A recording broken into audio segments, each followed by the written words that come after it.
One of the first histories of the Korean Peninsula written in English was published in 1882 by the American scholar William Elliott Griffiths. Griffiths chose to call his book Korea, the Hermit Nation, and it reflected an attitude that many Westerners had about the Peninsular Kingdom in the late 19th century.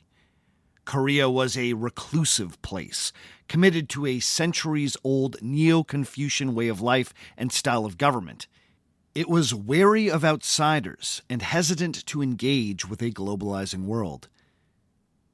From the Korean perspective, engaging with this new world did not necessarily seem like a good thing. They had watched as China had been humiliated in the Opium Wars and forced into unequal treaties with Western colonial powers. Similarly, Japan had been forced by the Americans to open its doors to foreign trade and Western influence, leading to a full-on revolution in that country.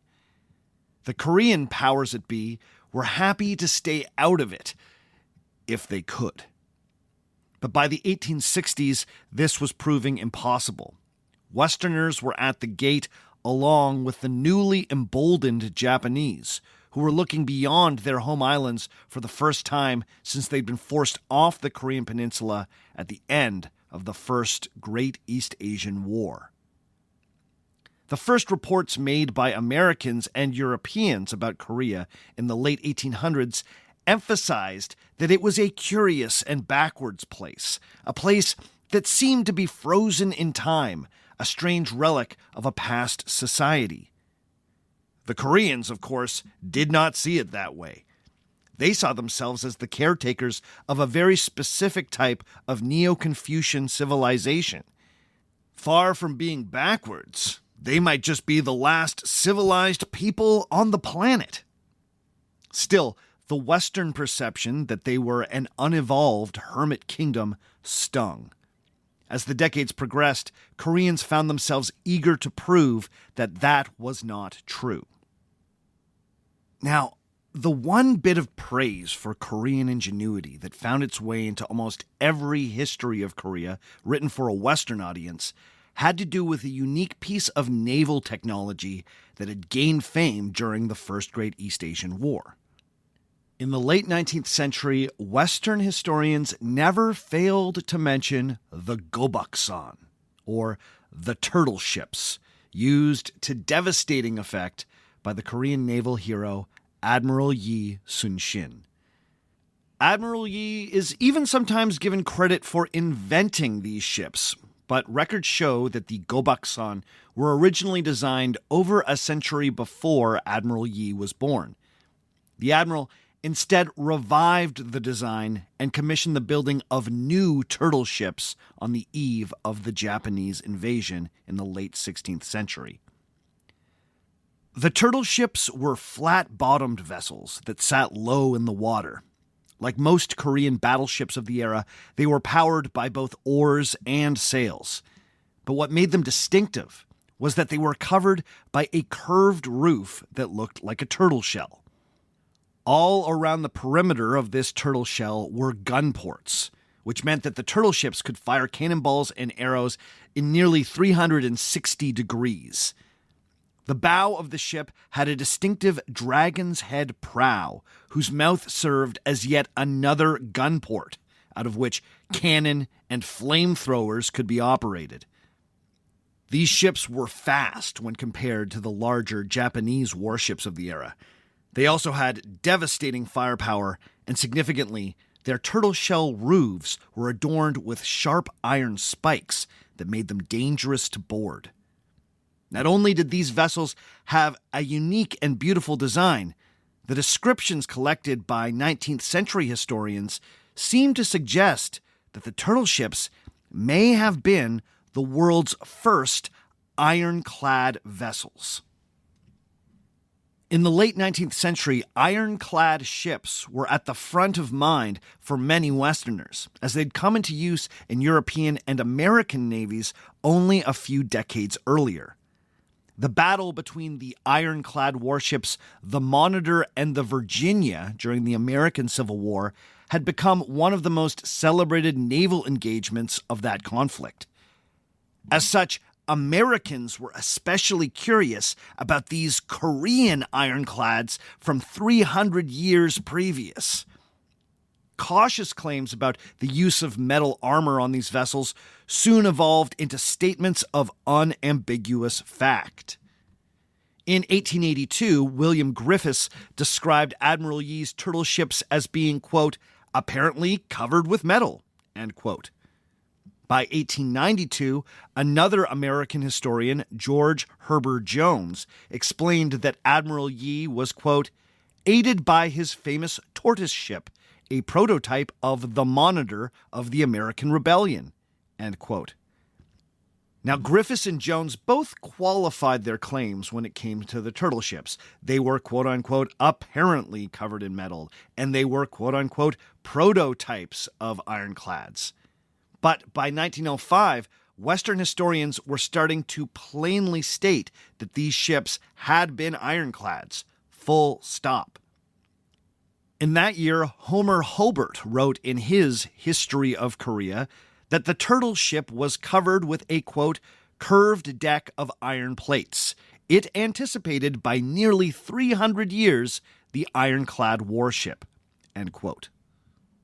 That claim was then repeated as fact for decades. After the end of the Japanese occupation in 1945, Koreans eager to reclaim their identity and celebrate historical Korean achievements embraced the alleged historical first represented by the turtle ships.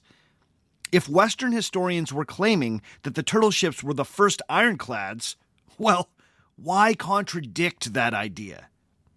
As the 20th century progressed, the Gobuksan took on an even greater symbolic resonance in South Korea. It seemed to represent how the small country could punch above its weight thanks to the intelligence and innovation of its people. As the Korean news magazine Gwonju News put it, the turtle ships, quote, suggest that Korea can compensate for its small size through ingenuity, end quote.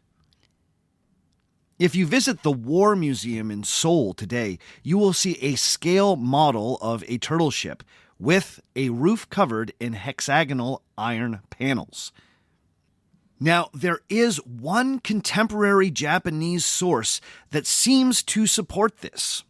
That source records, quote, among the large Korean ships were 3 blind ships covered in iron, firing cannons, fire arrows, large arrows, and so on, end quote. The question is, what does covered in iron mean in this context? Does it mean iron-plated? Well, recent scholarship has suggested that while the turtle ships were remarkable, they may not have been covered in iron armor. It's likely that that Japanese source was referring to the iron spikes that stuck out of the turtle ship's roof. Strong evidence that the ships were not iron-plated comes from Admiral Yi's own description of the ships. Yi wrote, quote, previously foreseeing the Japanese invasion, I had a turtle ship specially built with a dragon's head, from whose mouth we could fire our cannons, and with iron spikes on its back to pierce the enemy's feet when they tried to board. Because it is in the shape of a turtle, our men can look out from inside, but the enemy cannot look in from outside. It moves swiftly, that it can plunge into the midst of many hundreds of enemy vessels in any weather and attack them with cannonballs and fire throwers, end quote. Honestly, sounds pretty badass. But you may have noticed that the Admiral mentions iron spikes on the turtle ship's roof, but not iron plating. The other detailed contemporary description of the turtle ships comes from Admiral Yi's nephew, Yi Pun. Yi Pun also did not mention metal armor. However, he does describe the metal spikes at length. His description also includes that, quote, when engaging enemy vessels in battle, the upper decks were concealed with straw mats to conceal the spikes, end quote. The idea was that the Japanese would not see the spikes thanks to the straw mats, would jump on the roof, and the spikes would do their work. Again, no iron plating was mentioned. Finally, the Korean courtier and the author of the Book of Corrections, Yi Sunsin, records that the turtle ships were, quote, covered by wooden planks on top, end quote. The author Samuel Hawley has also argued that the amount of iron needed to cover the entire roof of a turtle ship would have been the same amount needed for an entire complement of cannon on board one of the ships.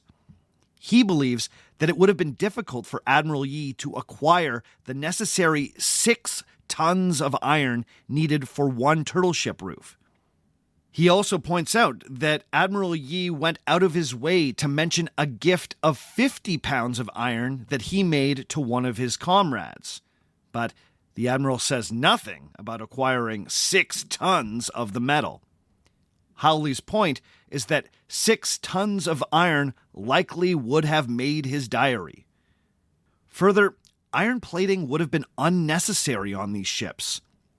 Remember, the Japanese weren't really equipped with large cannon on their vessels.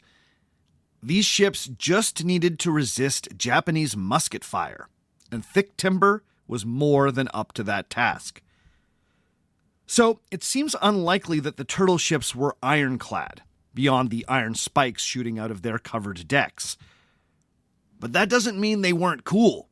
Honestly, I find the turtle ships pretty freaking cool. They also clearly caught the attention of the Japanese. However, the novelty of these vessels has led to some exaggerations about how significant they were in the Korean Navy. Admiral Yi and the turtle ships usually get mentioned in the same breath. This can give the impression that Yi's victories against the Japanese were largely thanks to this uniquely Korean naval invention. But records show that during the Great East Asian War, there were at most 6 turtle ships being used by the Korean Navy at any one time. Most naval battles featured only 1 or 2 turtle ships. These were in forces of around 50 to 150 other battleships, mostly the Panokson battleships. So the turtle ships accounted for like 1% of the Korean Navy. They get a lot of attention in the sources because they were interesting. But Admiral Yi was not victorious just because he had turtle ships. They were a novel addition to an already deadly fleet. But of course, there's a reason for this inflated reputation.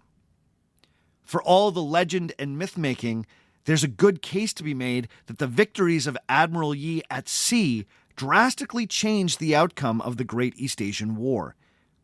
Is it too much of an exaggeration to say that Admiral Yi saved Korea? What about those plucky bands of citizen volunteers known as the righteous armies? How did they factor in? What about the Chinese? How much credit should they get for the survival of the Joseon dynasty?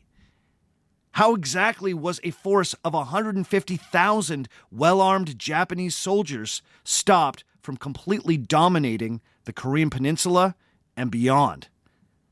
Let's see if we can put it all together today on Our Fake History.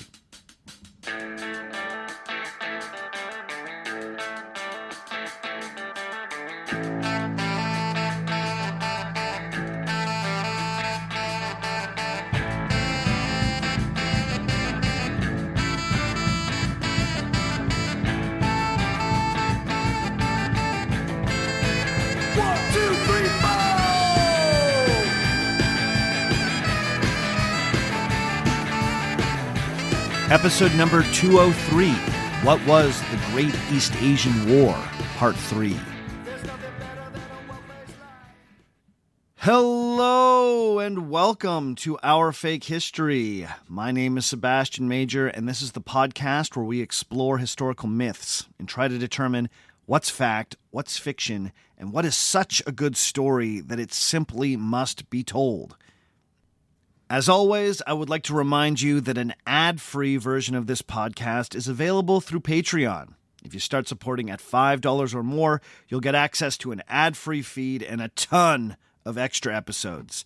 This includes the brand new episode about Merlin the Wizard, which is available to patrons at all levels of support.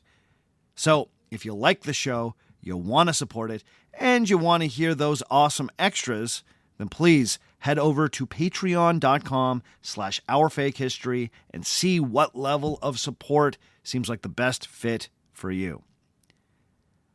This week, we are returning to the Korean Peninsula to conclude our look at a conflict known to the Koreans as the Imjin War, but perhaps should be more widely known as the First Great East Asian War. This is part 3 in a trilogy of episodes on this topic, so if you've not heard the first 2 parts, then I strongly suggest going back and giving them a listen now. Now, before we get into this meaty third part, I feel like I need to recognize that I really bit off quite a lot with this topic.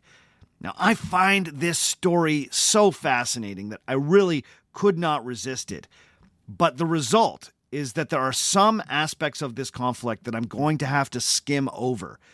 This is not a comprehensive journey through this war. I quite literally had to pick my battles.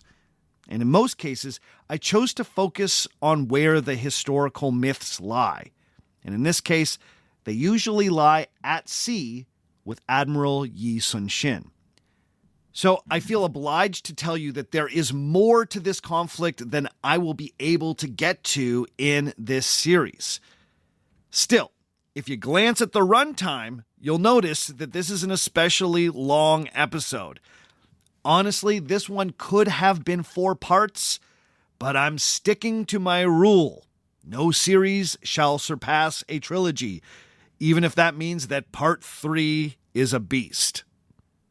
Okay, so let's recap.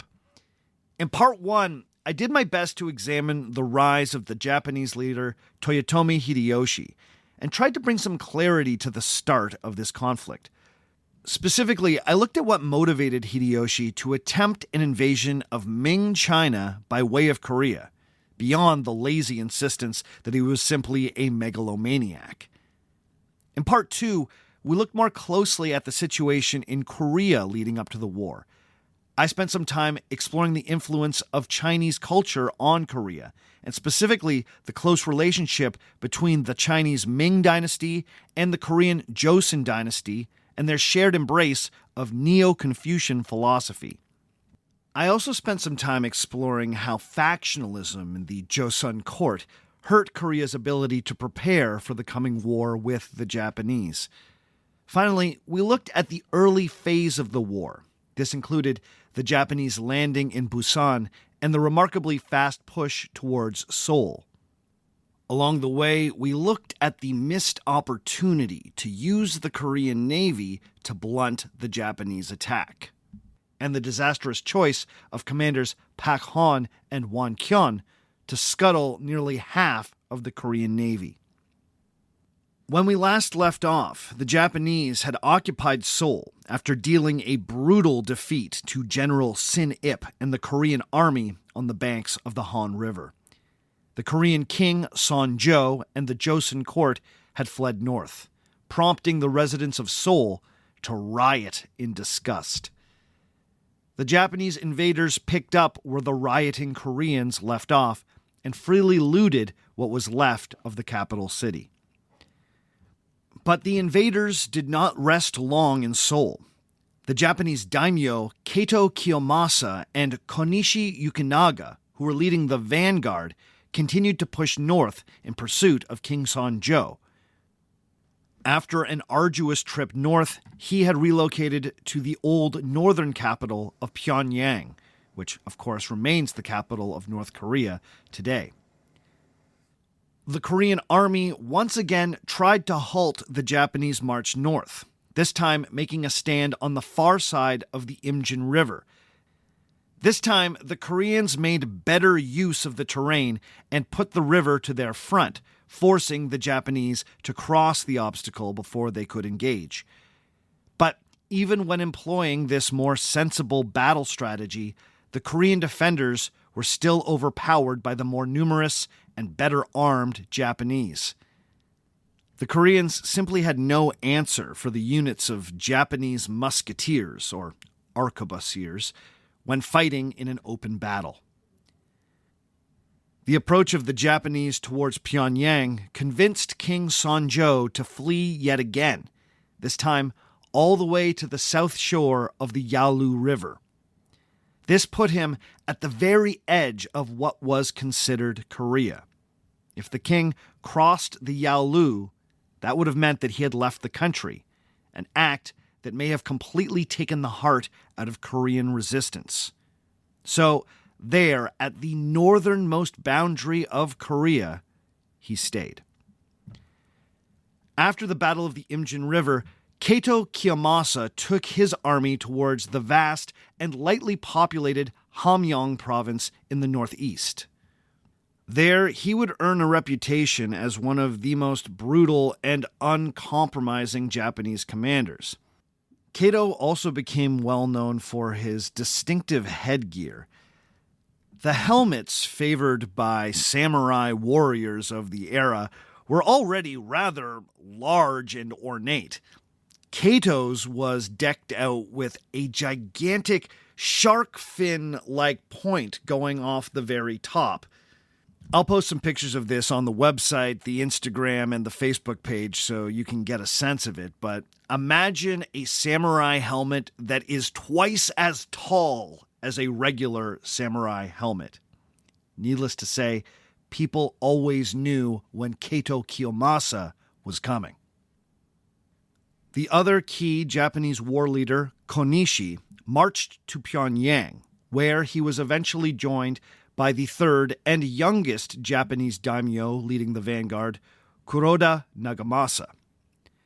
Despite the fact that Konishi and Kuroda's combined force had the Korean defenders hugely outmatched, the local commander in Pyongyang made a daring attempt at a sneak attack by the cover of night.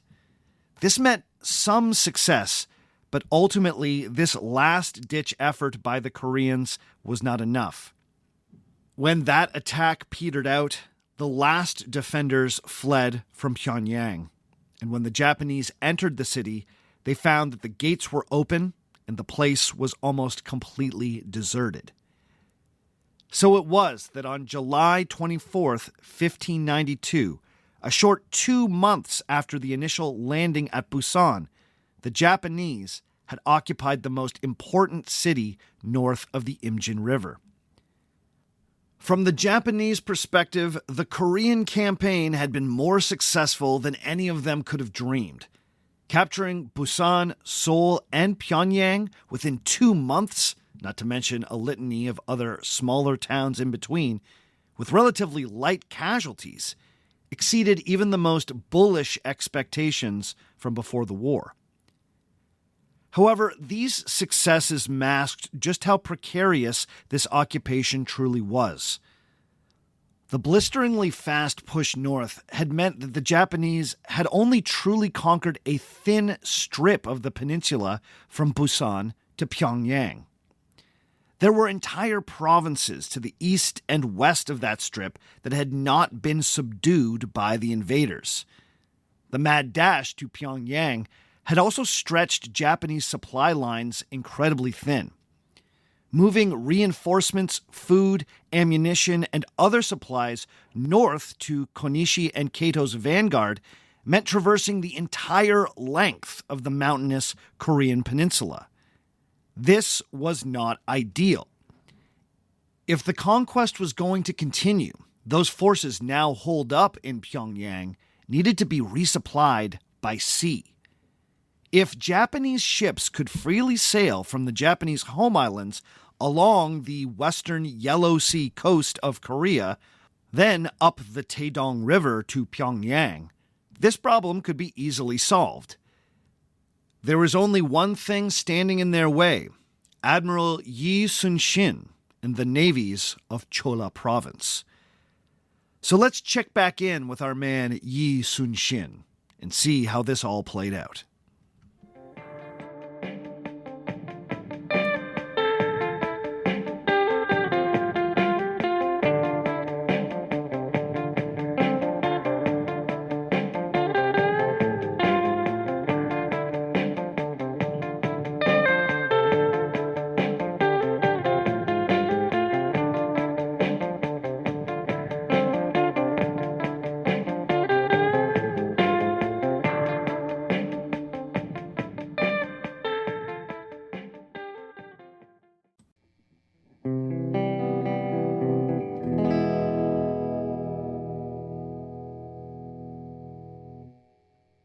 In the last episode, I introduced the legendary Korean naval commander Admiral Yi Sunsin.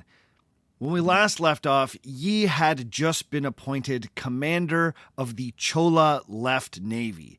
This was after many years wallowing in the middling ranks of the Korean military for simply being too honest. Or so goes the tale. But one of the things that makes Yi Sunsin legitimately impressive is that he learned on the job how to command a fleet of ships at sea. At the time, Korean officers could be moved from the army to the navy based on need. The training received by officers was anchored by Chinese military classics like Sun Tzu's Art of War, and only touched briefly on naval strategy and tactics. As mentioned in the last episode, Korea had a formidable navy, arguably one of the best in the Pacific. But as you also may have gathered from the previous show, many of the Korean commanders were at a loss when it came to properly using the fleet. At first, Yi Sunsin was just as inexperienced. However, he soon stood out from his colleagues in that he proved to be more patient and better at maintaining discipline and unit cohesion among his sailors. This included some fairly uncompromising tactics, such as beheading attempted deserters and displaying the remains as a warning. But the brutal discipline seems to have worked. Admiral Yi first got a sense of what his force could do starting on June 12, 1592. This was nearly 3 weeks after the initial Japanese invasion. The first excursion of the Chola Left Navy under Yi was actually not intended to be an attack on the Japanese.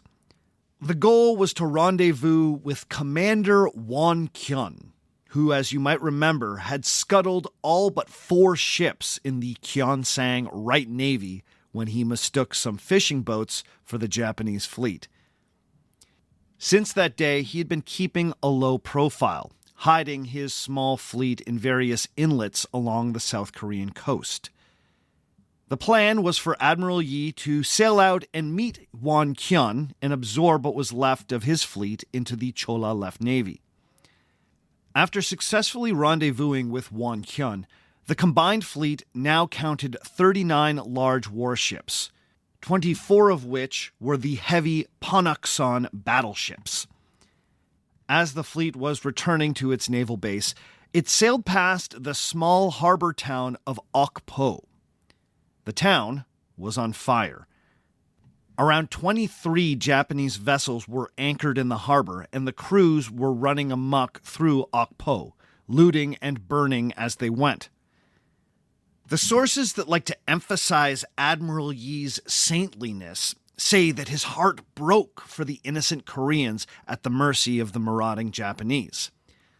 This may have been true, but what's definitely clear is that he saw an opportunity to test his fleet against an unsuspecting enemy. Not only were the Japanese unaware that the Korean naval force still existed, the smoke from the village obscured Admiral Yi's approach until he was right on top of the enemy. What ensued was the first naval battle of the Great East Asian War, and it was a Korean blowout. The Korean ships, especially the heavily armed PodcastOne, blasted through their Japanese counterparts. Significantly, the Koreans observed that the Japanese muskets that were so devastating on land were nearly useless against the thick-hulled Korean ships. According to Yi's records, the Korean assault foundered or reduced to ashes all the Japanese vessels at Okpo. By contrast, only 3 Korean sailors were injured, and not a single Korean ship was lost. Now, to be fair, the ships that Admiral Yi caught at Okpo were mostly small transport vessels. This was not the cream of the Japanese Navy. But the victory not only emboldened Admiral Yi to take the fight to the Japanese, but also demonstrated exactly where the strength of the Korean naval force lay. Starting in early July, Admiral Yi, now with a newly built turtle ship among his fleet, went on a tear. The so-called Second Campaign ended up being more like a Korean search and destroy mission. Admiral Yi's fleet systematically tracked down detachments of the Japanese Navy, engaged them, and sunk almost every ship they encountered. From July 9th to 18th, Admiral Yi engaged in 3 major battles at Seicheon, Tongpo, and Tonghongpo. In the course of these battles, Yi often employed his favorite tactic, the feigned retreat. The Japanese Navy was at its most dangerous when fighting in smaller bays and harbors, where the ships could come in closer contact and the Japanese could attempt to board.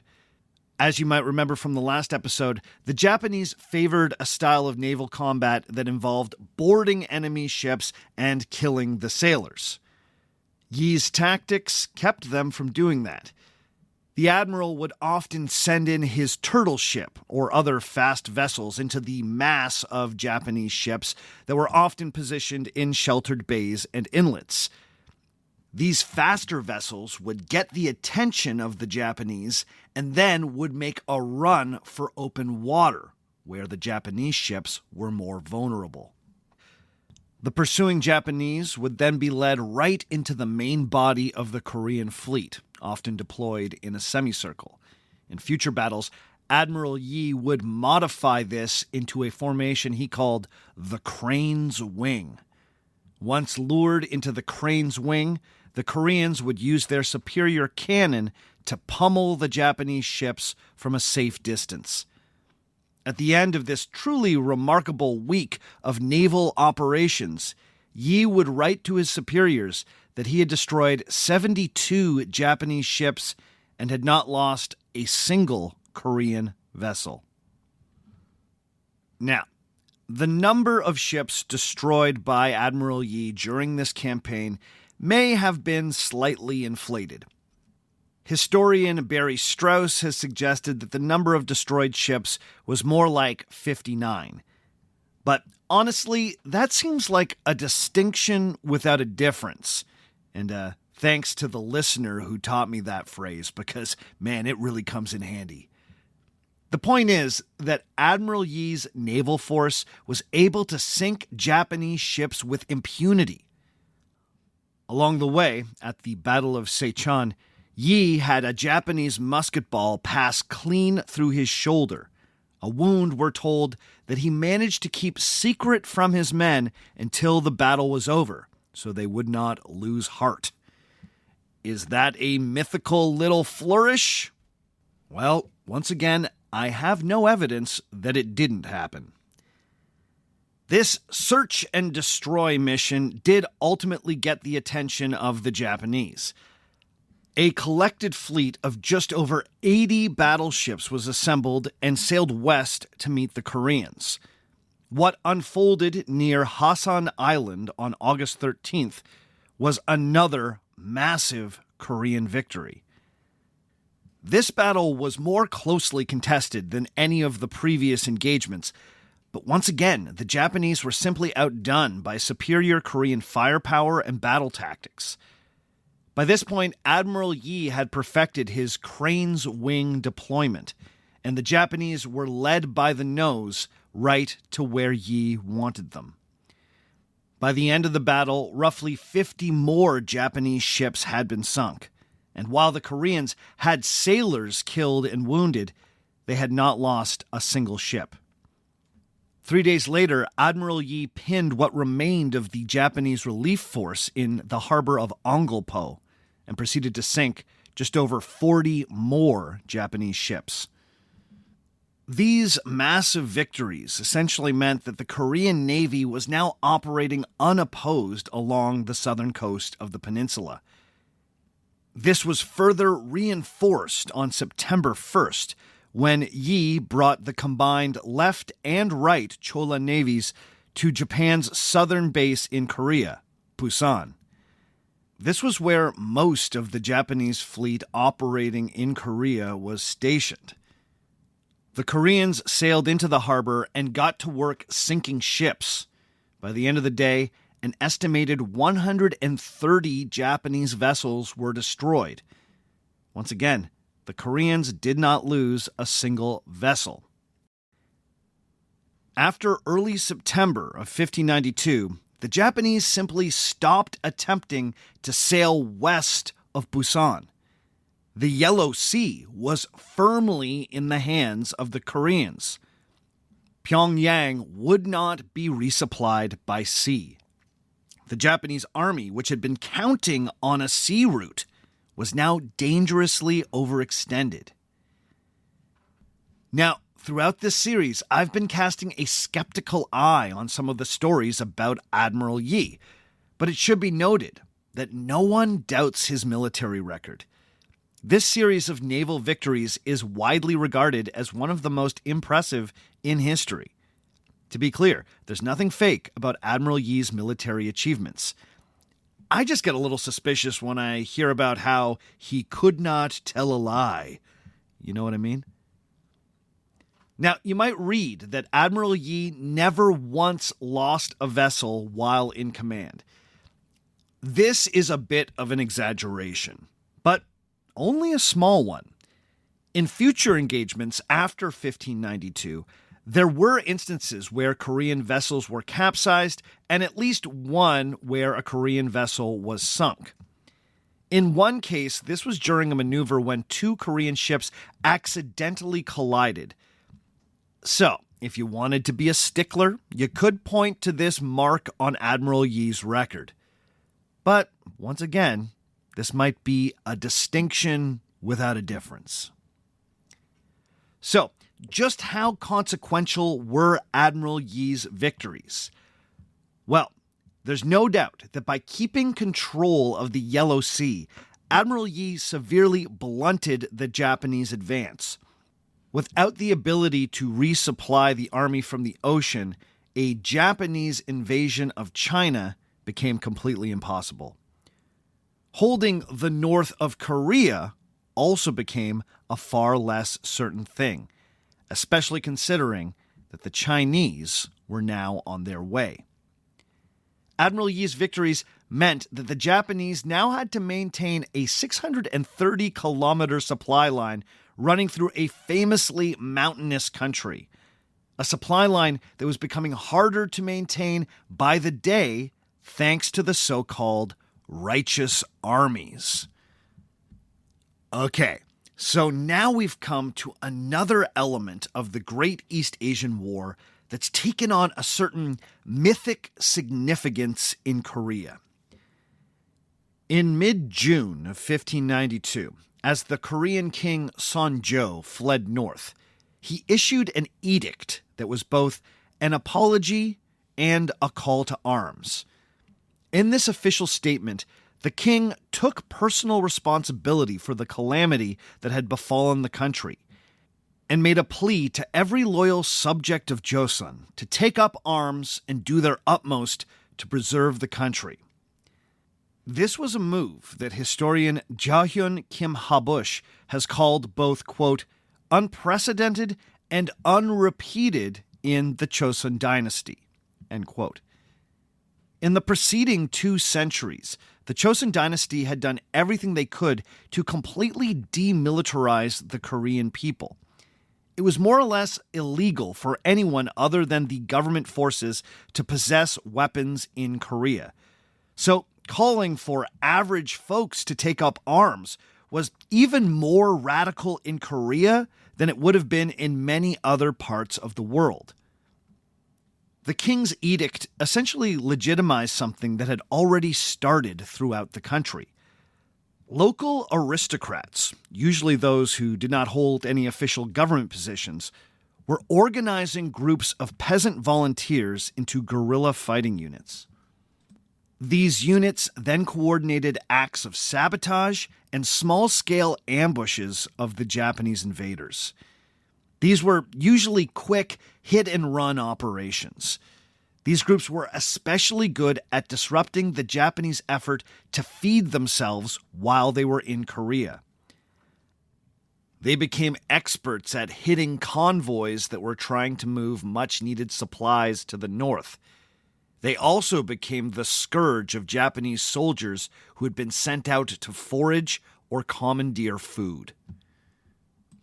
These groups of warriors appeared all over Korea, but by far the most famous was the volunteer army of Gyeongsang province. Gyeongsang was the province in the southeast of Korea where the Japanese originally landed. So these guerrillas were very much on the front lines of this conflict. But they were perhaps best remembered for their colorful leader, Kwak Jae-woo, better known as the Red-Robed General of Heaven. Ha! You gotta love that name. Now, Kwak Jae-woo is a figure of almost equal legendary status as Yi Sunsin. So, we need to handle all the information we get about him with some caution. But we're told that Kwak Jae-woo was an aristocrat who had passed the civil service exam, but he was denied a government post because he was considered to be too outspoken, stubborn, and critical of the very institution where he was trying to get a job. Rich men who were denied government positions were usually called private scholars, and that's exactly how Kwak Jae-woo was described before the start of the war. But when the Japanese invaded, he quickly found his calling. Even before King Sonjo's edict, days after the Japanese landing at Busan, Kwak had organized a group of villagers from his hometown and was orchestrating hit-and-run raids against vulnerable groups of Japanese troops. These unsanctioned militia operations were technically against the law and got him in some trouble with the governor of Gyeongsang province, who saw Kwak as a dangerous insurgent. But by the end of June in 1592, with the Joseon court on the run, the government soon embraced Kwak and started encouraging more movements like his across the country. Kwak Jae-woo, who, if nothing else, had a flair for the dramatic, dubbed his group the Righteous Army. By the end of June, letters of exhortation were being spread around the country, calling on Koreans everywhere to form their own righteous armies and attack the Japanese whenever and wherever they could. The name, the Righteous Army, was just the start of Kwak's clever use of theatrics. His branding not only made his ragtag force seem more threatening, but he also consciously turned himself into a type of folk hero. He started wearing bright red silk clothes everywhere he went and started calling himself the Red-Robed General of Heaven. Samuel Hawley even records the rumor that Kwak's red silks were dyed using the menstrual blood of pubescent girls. This allegedly imbued his clothes with powerful yin energy. Now, this detail is almost certainly a historical myth. In case you were wondering, blood doesn't actually make an effective red dye. It tends to dry a rusty brownish color. But this story helped buttress a growing body of legend that Kwok had something approaching supernatural powers. If I can make a connection to a series we did earlier this season, Kwok Jae-woo seems a lot like a Korean Zorro. He's an aristocrat who dons a costume and becomes a righteous avenger of the downtrodden. Like Zorro, Kwok seemingly appeared out of nowhere on a fast horse, made quick work of his arrogant opponents, and then vanished in a haze back to one of his secret hideouts. Legend has it that if the Japanese spotted Kwok's red coat, they would immediately be scared into retreat. The righteous army also became notorious among the Japanese for setting elaborate booby traps. Take, for example, this amazing story that I came across in the research. During the invasion, the Japanese earned a reputation for looting without compunction. This included stealing from rich-looking burial sites. Now, we're told that knowing that his enemy could not resist the promise of loot, Kwok had his band set a trap. Near a road in Gyeongsang province, the righteous army created a scene that looked like a freshly excavated burial site, perfectly arranged to lure in Japanese grave robbers. Sure enough, a small company of Japanese troops marched past, investigated, and found a fine-looking lacquered box. When they opened the box, a huge mass of hornets flew out and stung every soldier standing nearby. Then, a day later, the same group of Japanese soldiers were marching along, and they came across yet another excavated burial site. And sure enough, they found another nice-looking lacquered box. But this time, they were careful, lest it be another hornet's nest. So, when they made camp that night, they threw the lacquered box on the fire to kill any potential stinging insects.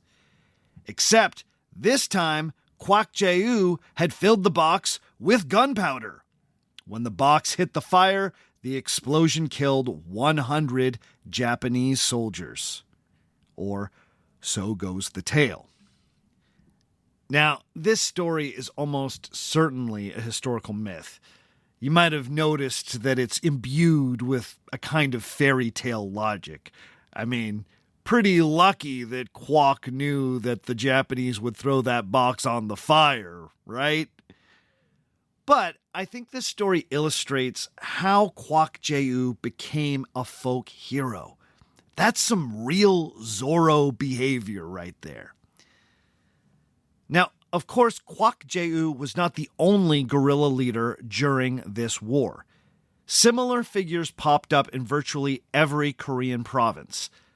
Like Kwok, they were usually aristocrats who, for whatever reason, had previously found themselves unwelcome among the ranks of civil administrators. Now, one of the big questions that really divides the experts on the Great East Asian War is how consequential were the righteous armies in the ultimate defeat of the Japanese? Well, first, historian Kyung-moon Hwang has pointed out that when the Imjin War is taught in North Korea, the lion's share of credit is given to the righteous armies. In keeping with that state's ideology, the narrative is that the, quote, mass of common downtrodden people came to the rescue when the upper classes, including the monarchy, utterly failed to protect the nation, end quote. The fact that these guerrilla groups were usually led by figures like Kwok Jae-woo and other local aristocrats is usually not emphasized in the North Korean version. In South Korea, the righteous armies are certainly celebrated, but their contributions are usually seen as solidifying the victories of Yi Sunsin. The Chinese war effort is recognized, but not necessarily emphasized. This reading seems to have influenced author Samuel Hawley, whose book on the Imjin War I've been citing. He ends chapter 15 of his book by plainly stating that, quote, "It probably would have taken several years of guerrilla warfare before the Koreans wore the Japanese down to the point where they were forced to leave the peninsula altogether. But this they would have done, with or without the help of the Ming Chinese." End quote. In other words, Hawley recognizes Chinese contributions to the war, but believes that the Koreans would have won on their own. Now, the military historian and expert on Ming China, Kenneth Swope, has been very critical of Hawley's conclusion. He believes that Hawley has been too influenced by nationalistic Korean narratives and overemphasizes the impact of the righteous armies in his book. Instead, Swope argues, quote, "A close reading of both Japanese and Korean sources, however, indicates that it was the Ming army that made the difference. It was not merely a matter of the actual numbers the Ming had in the field, because the Ming, for the most part, were always outnumbered by the Japanese in Korea until the very end of the war. It was the Ming potential that the Japanese feared." End quote.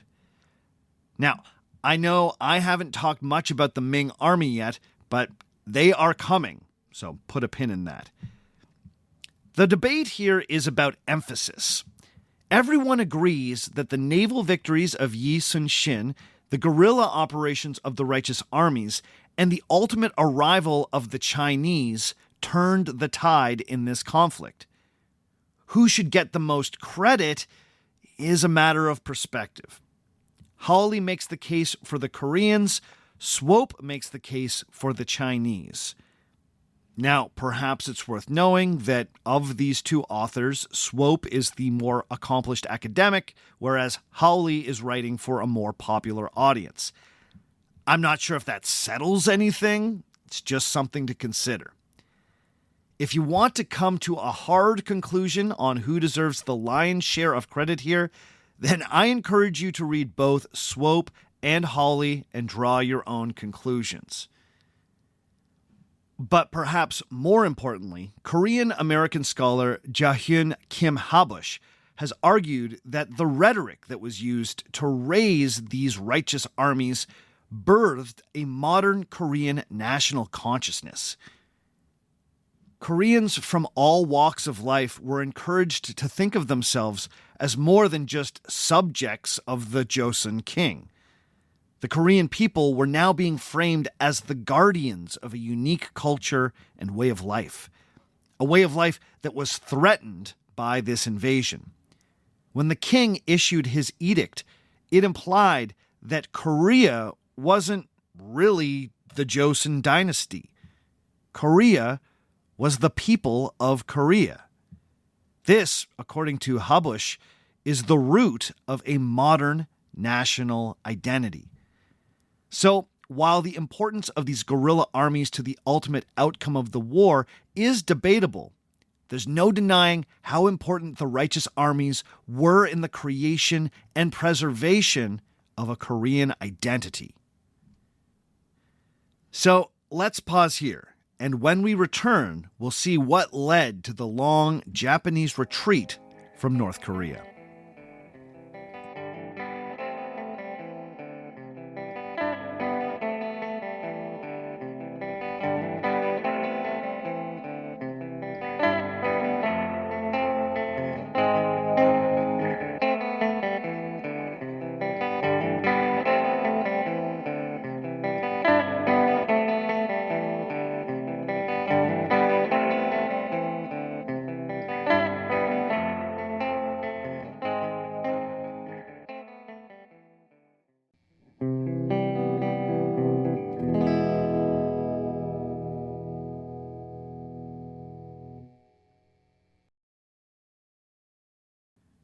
Not long after the landing of the Japanese in May of 1592, the Korean court sent a number of frantic requests to the Ming Chinese court in Beijing, asking for immediate aid from their centuries-old ally.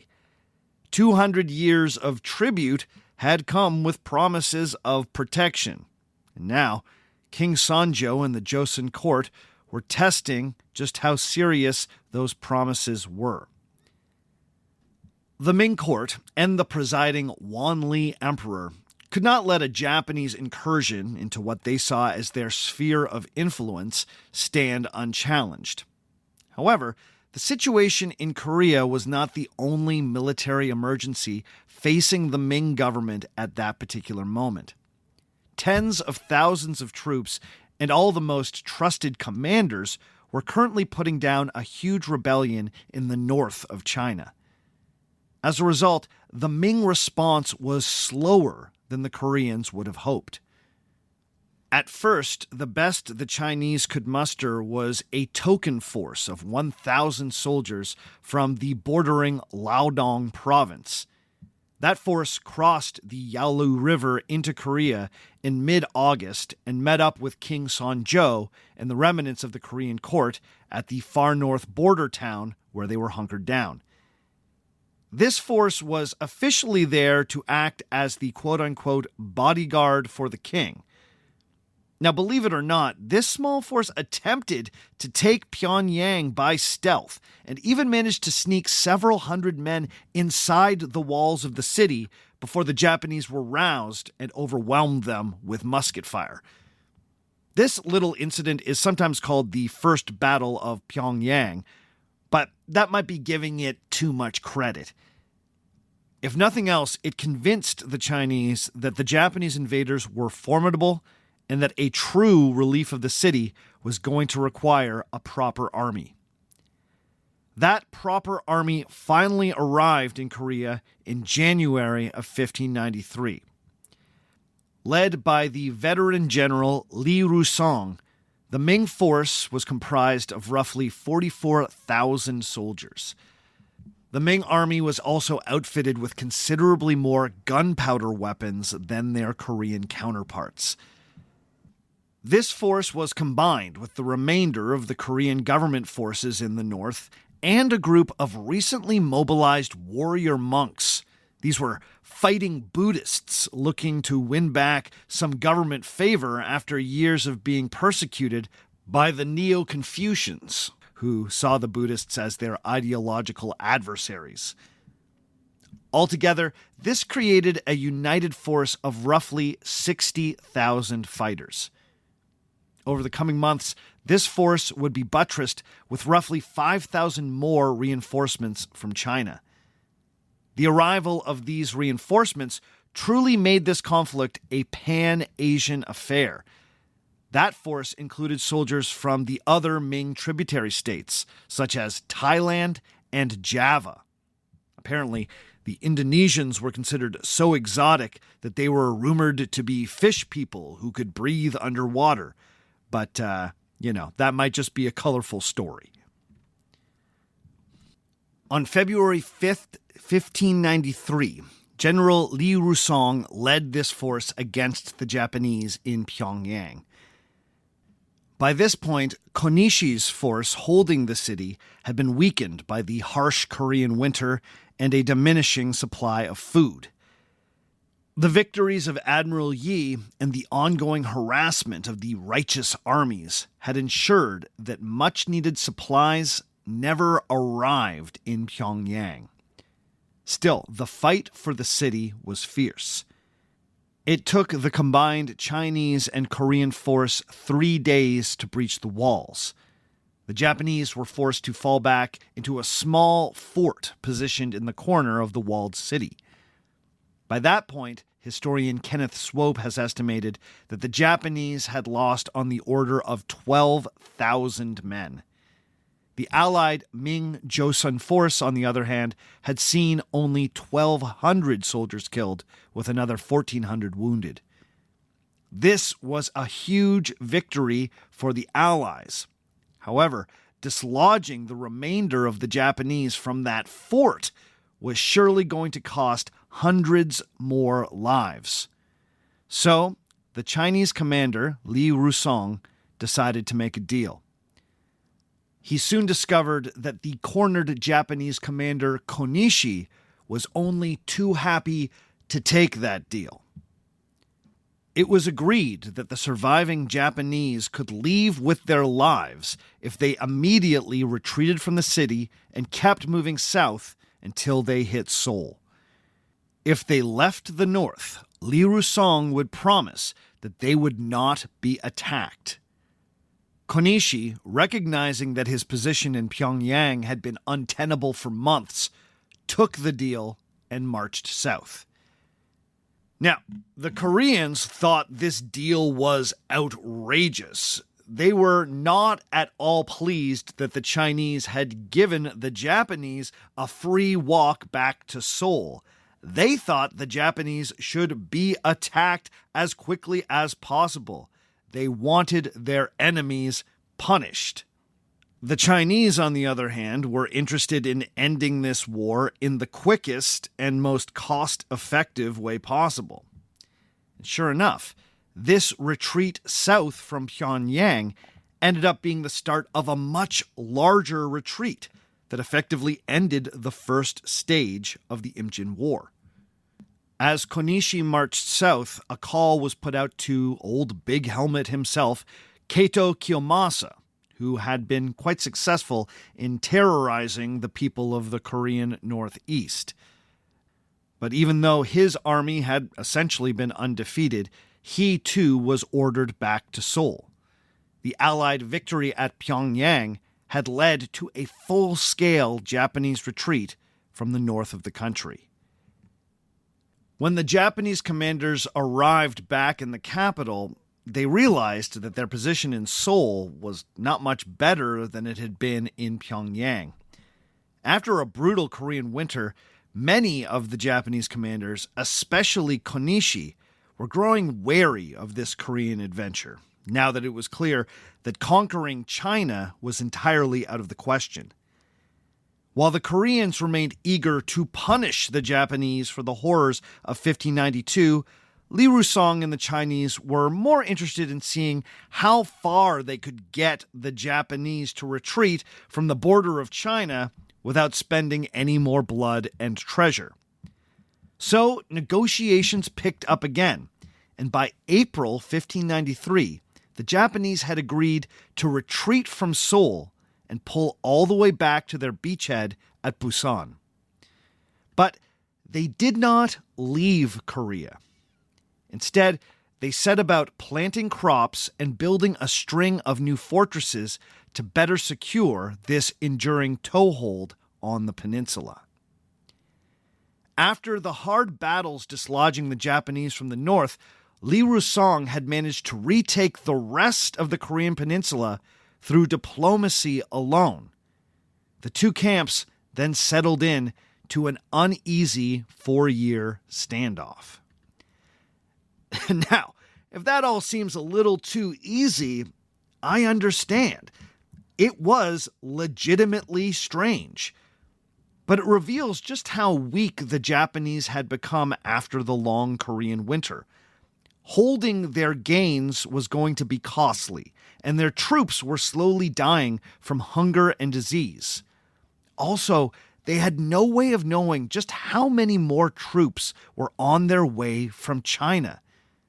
The negotiators made it seem like Li Rusong's force was just the vanguard of a Chinese army 400,000 strong.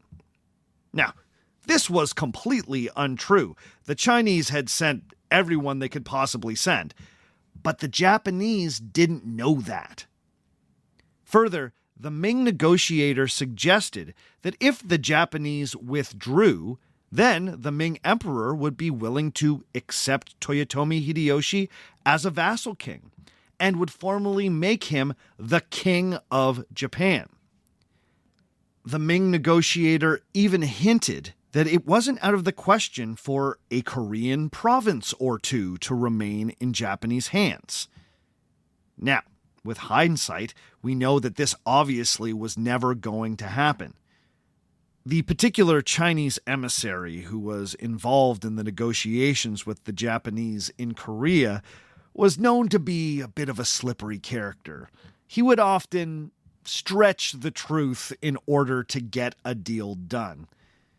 There was no way that the Koreans were ever going to accept a deal that would leave Korean territory in Japanese hands. Similarly, the Wanli Emperor in Beijing was highly unlikely to agree to the Japanese taking any Korean territory.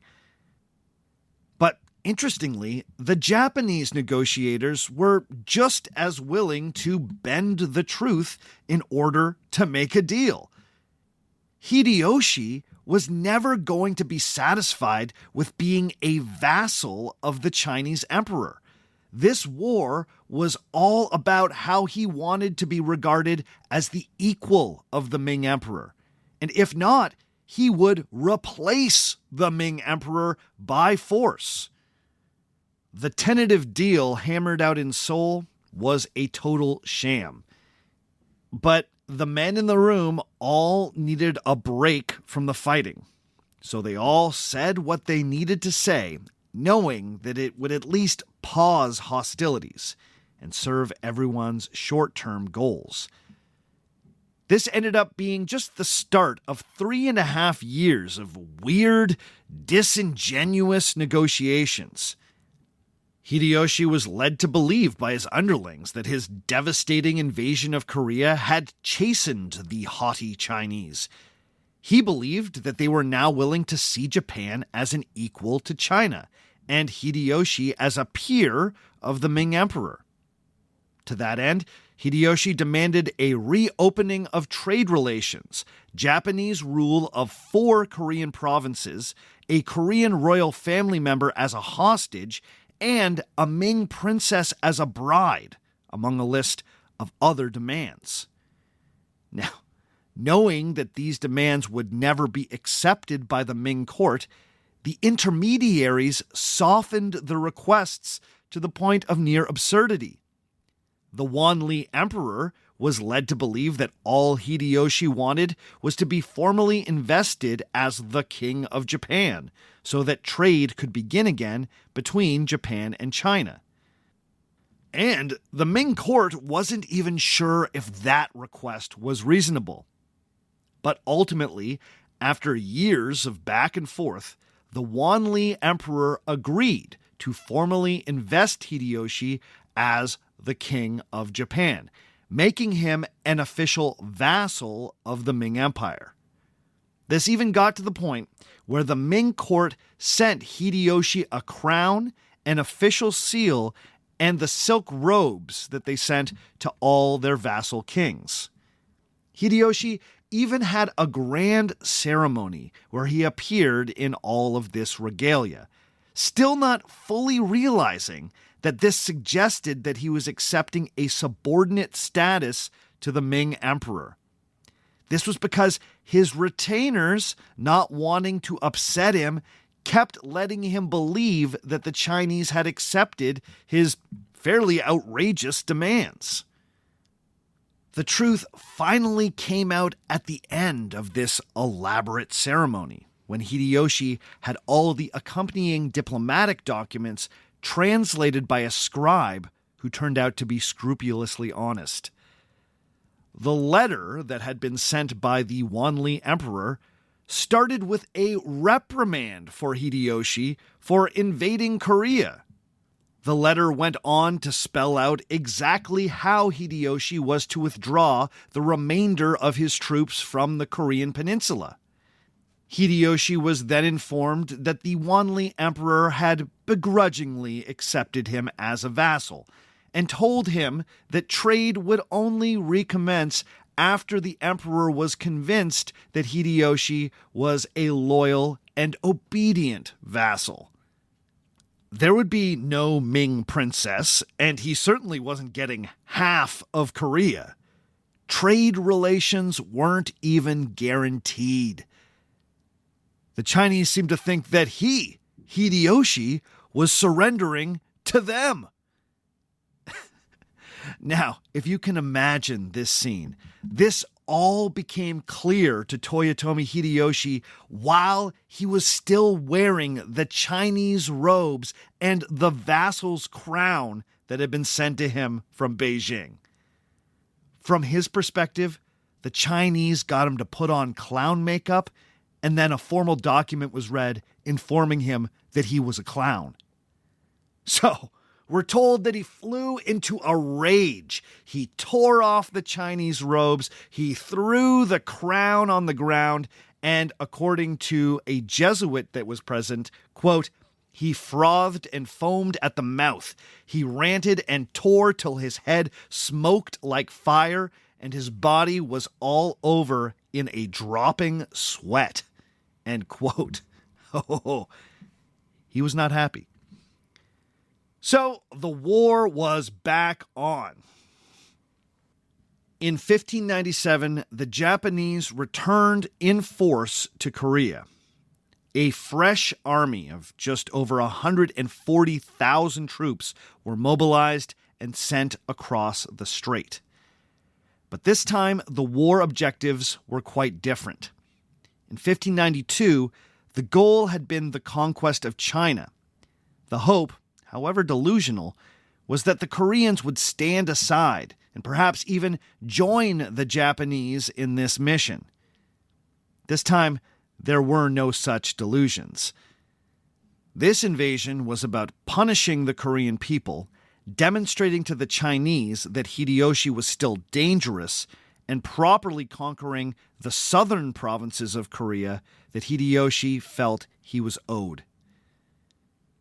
Now, during the first invasion, looting, slave-taking, and the abuse of Korean citizenry was incredibly common.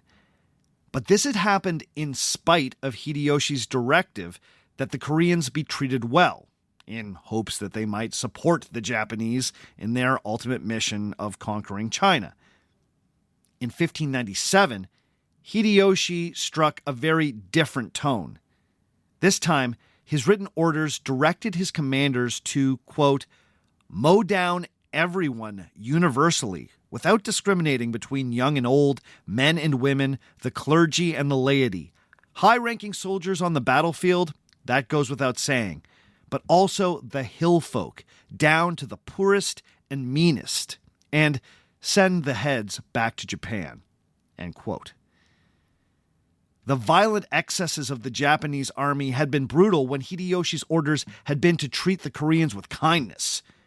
When the orders were to embark on a campaign of terror against even the poorest and youngest Koreans, well, you can be sure that is exactly what happened.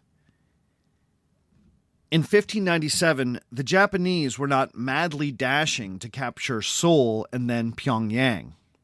This was going to be a slow, methodical, and brutal conquest of the southern provinces of Chola, Gyeongsang, and Cheongcheong. This time, the Japanese had learned the lesson that one of the keys to conquering Korea was neutralizing the Korean Navy. Neutralizing the Korean Navy meant neutralizing Admiral Yi, who, after the success of 1592-93, had been promoted to the supreme commander of the Korean Navy. But Admiral Yi was not without his enemies. All the Japanese needed to do was fuel an already growing fire of resentment among Yi's detractors, and Joseon factional politics would do the rest. So, let's pause here, and when we come back, we'll look at the betrayal and resurrection of Admiral Yi, and finally bring the Great East Asian War to a close.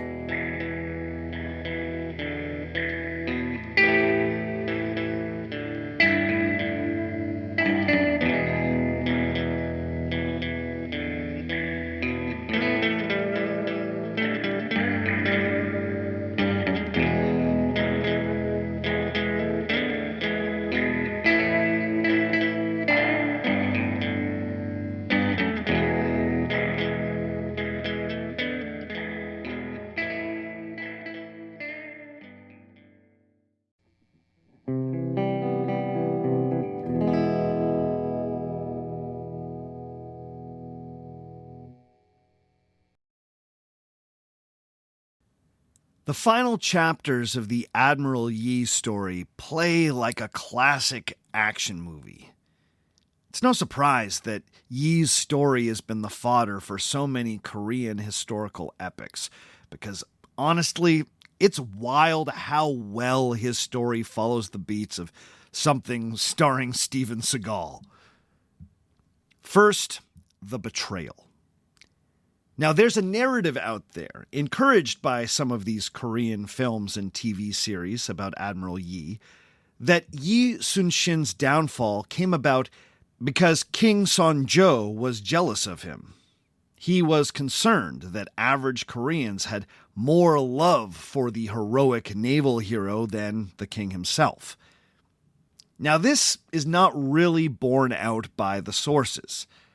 Of course, that makes for a nice, clean story, but it's a little more complicated than that. You see, there were no two Korean war leaders whose mutual disgust was better documented than that of Yi Sunsin and Kyongsang Right Navy Commander Won Kyun. As you might remember, Won Kyun had distinguished himself in the early days of the war by getting spooked by some fishing boats and scuttling all but 4 ships in his fleet. His 4 ships were eventually absorbed into Yi's fleet, and Won was forced to serve alongside his younger colleague. Won was older than Yi Sunsin and had held his rank for longer. So, even though the two men held more or less equal ranks, Won felt that he was the senior officer and resented that Admiral Yi was calling the shots. When the victories started coming and Admiral Yi started getting most of the credit, Won Kyun really hated it. Admiral Yi's ultimate promotion to Supreme Commander of the Korean Navy certainly did not help this growing resentment. Now, Yi had an equally low opinion of Won. In his diary, Yi filled many pages describing Won's cowardice, drunkenness, incompetence, and generally slimy demeanor. Yi was so concerned that Won's poor leadership would compromise his operations, he gave Won the task of rounding up and beheading any killed or marooned Japanese sailors. You see, in this war, all of the belligerents, Koreans, Japanese, and Chinese, collected the severed heads of their enemies as proof of their success in battle. Rewards were even given if a certain number of heads were collected, which, of course, was a terrible system that led to all sorts of grisly abuses. Now, legend has it that Admiral Yi thought that this practice was wasteful and could potentially distract soldiers and sailors from the important task of winning a battle. Of course, the saintly Admiral Yi was the one man who was above all of this. But records show that he fairly scrupulously recorded the exact number of Japanese heads that were taken from every battle. So just how much he turned his nose up at this practice could be debated. But it seems fairly clear that he thought collecting the heads was a perfect job for Won Kyun. It essentially kept a commander that he found erratic and untrustworthy doing cleanup duty, while also providing the illusion to Won that he was brave, because he could later report that he personally collected X number of enemy heads. But despite this, the enmity between these two men just continued to grow. This eventually took the form of competing battle reports sent to the Korean court. Won Kyun's reports often accused Admiral Yi of cowardice and insubordination. These accusations became especially acute in the years after 1592, when the Japanese had essentially stopped engaging the Korean Navy. In these years, Won Kyun would take any report of Japanese ship movements to try and bait Admiral Yi into sailing into action. All of these proposed attacks were usually based on sketchy intelligence and always seemed like a waste of time at best and a straight-up trap at worst. So Admiral Yi consistently refused to engage the fleet based on these tips. Well, this seems to have been Won Kyun's plan all along. He didn't really want the Navy going on these wild goose chases. He presented these bad ideas because he knew that Yi would shoot them down. Then, Won Kyun could write letters back to the Korean court documenting what a coward Admiral Yi was. Now, we should probably ask, was there any truth to Won Kyun's accusations? Well, most historians seem to think that he was just scheming. At worst, Admiral Yi could be accused of being stubborn, and perhaps a little naive when it came to the game that Won Kyun was playing. For years, Won Kyun's negative reports didn't get much traction at court. But since Yi was supported by the court faction known as the Easterners, the Westerners filed away all this dirt for the day when it might come in handy. That day eventually came on the eve of the second Japanese invasion in 1597. A known Korean-Japanese double agent from the island of Tsushima appeared with information about the movements of a Japanese squadron ferrying some high-ranking Japanese officers back to the peninsula. All the Koreans would need to do was attack this squadron, and they would cut the head off this freshly mobilized Japanese army. Admiral Yi's superiors felt confident that this intelligence was legitimate, so they commanded Yi to attack. Admiral Yi smelt a trap. He believed that the key to success was picking the time and the circumstance of any engagement. This seemed like a ruse, but he couldn't disobey a direct order, so he delayed. For a solid week, Yi found excuses not to sail. When he finally put to sea, the alleged Japanese squadron was long gone. The double agent then returned and informed Yi's superiors that it was a real shame that Admiral Yi had not acted faster, because he had missed an opportunity to kill the most hated of all the Japanese commanders, Big Helmet himself, Kato Kiyomasa. Apparently, Kato's ship even ran ashore at one point, making him a sitting duck. Now, we know now that all of this was total BS. This was misinformation. The trusted double agent was acting as a Japanese spy. The whole thing had been meant as a trap. Kato Kiyomasa hadn't even been on this alleged transport. He had been in Korea for weeks by that point. But of course, at the time, the Koreans didn't know that. Hearing that they'd missed a chance to kill Kato Kiyomasa made many people at court forget the years of good service Admiral Yi had given the Korean Navy. The Western faction, seeing a golden opportunity to kneecap the Easterners, used this as a pretense to go after the beloved admiral. They dredged up every complaint made by Won Kyun over the course of years and denounced Admiral Yi to King Sonjo. In this most recent incident, Yi had been so slow in responding to an order that it was tantamount to insubordination, perhaps even treason. According to the reports submitted by Won Kyun, this once great admiral had been avoiding battle for years. He was clearly a coward, or worse, in league with the Japanese. These were the kinds of accusations that could lose a man his head. What's worse, the one person who may have been able to stick up for Yi Sunsin, his childhood friend, Prime Minister Hyu Son-yong, saw which way the wind was blowing at court and chose to stay silent.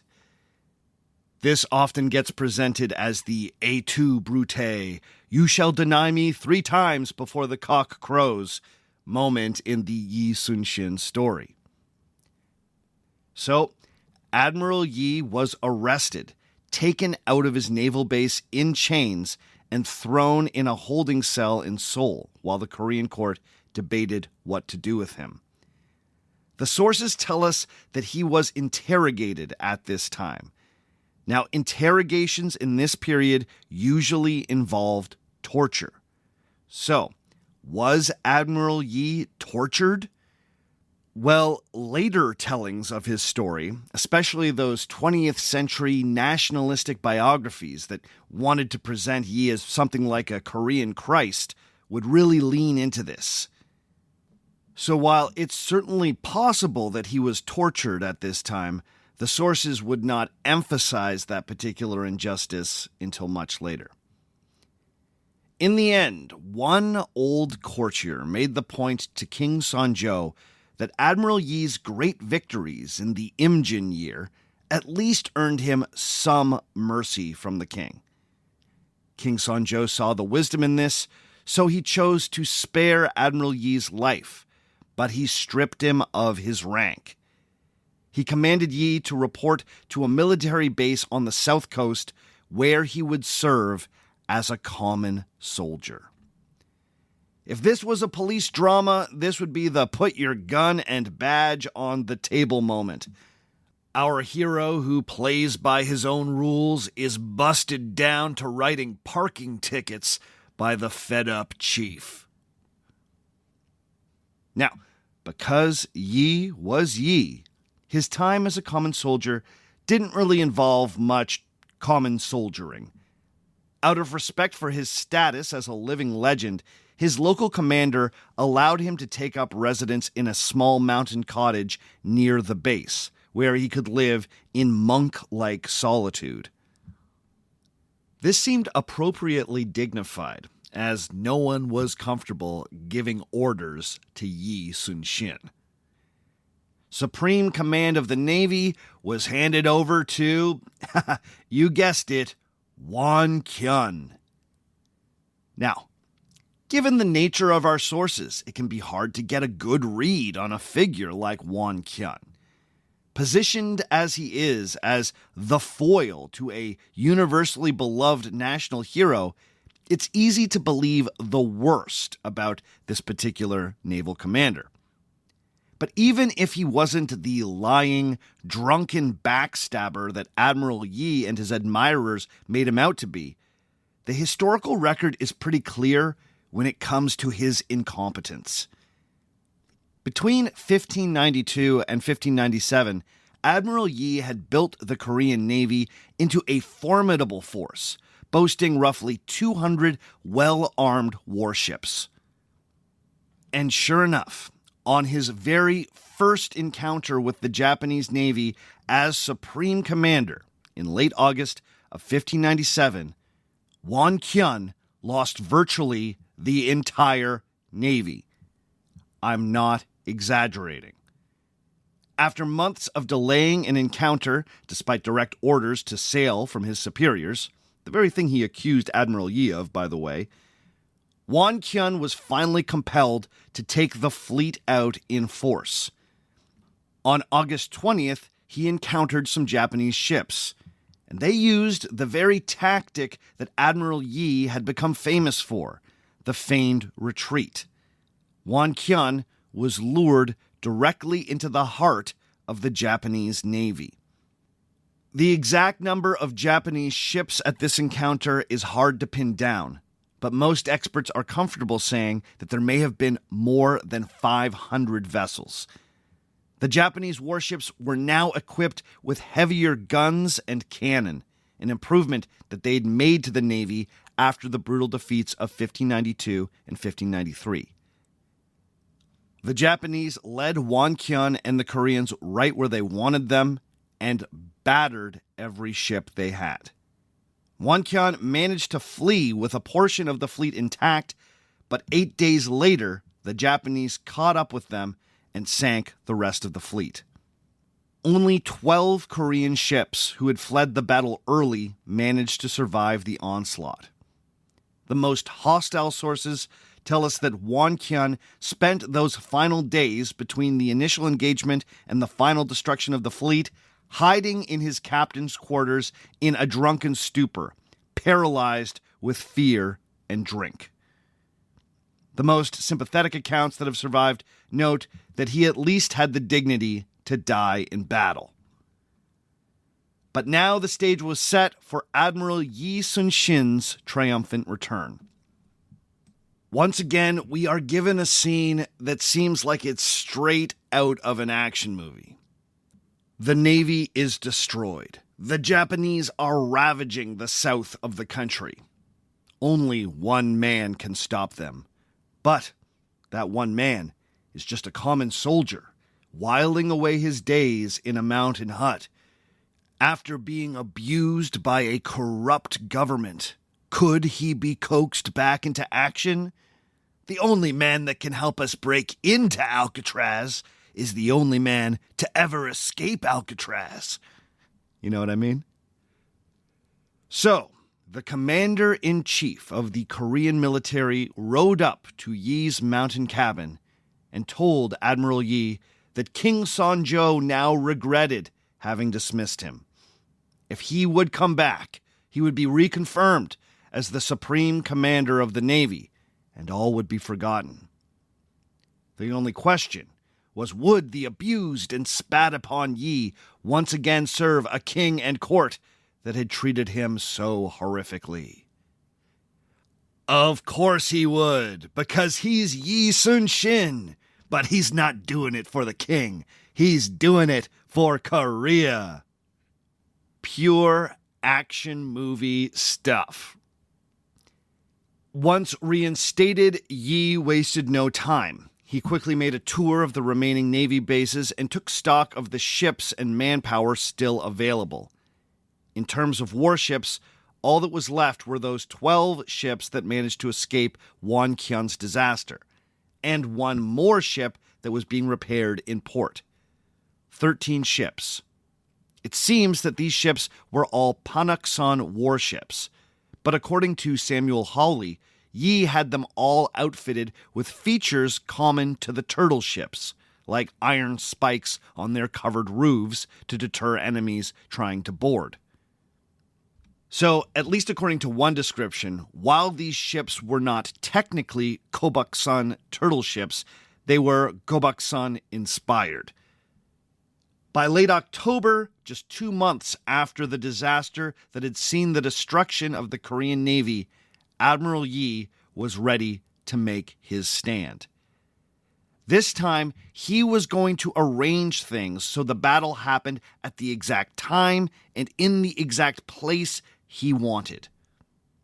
Knowing that the Japanese were sending a massive fleet to try and wipe out the remainder of the Korean Navy, Yi positioned himself on the far side of something known as the Pyongyang Strait. This was an important waterway at the furthest southwest point of the Korean peninsula. This was one of the main routes used by ships moving north along the Korean coast into the Yellow Sea. So this strait was obviously strategically important, but it was also a brilliant spot to stage a battle if you were a smaller force fighting a much larger one. The Japanese may have been sailing with as many as 300 vessels, though Yi Sunsin himself reported that only about 133 of those were proper warships. Any way you sliced it, this was a formidable armada. The Pyongyang Strait was an inspired choice for a battle for a number of reasons. The waterway passed between the Korean mainland and a nearby island, and at one point this strait became incredibly narrow. This meant that the Japanese would not be able to fan out and take advantage of their superior numbers while they were passing through. The ships would need to file through the narrow pass in smaller numbers. Military history buffs might recognize this strategy from the nearly mythical Battle of Thermopylae, where the legendary 300 Spartans forced the massive Persian army into the narrow pass known as the Hot Gates. Well, the Pyongyang Strait, which is sometimes nicknamed the Screaming Strait, is like if the hot gates also had an incredibly fast, but very predictable current. The current has been known to move at up to 10 knots. That's roughly 18 kilometers an hour. When it comes to the speed of a current, that's pretty fast. But interestingly, this current also shifts direction every 3 hours like clockwork.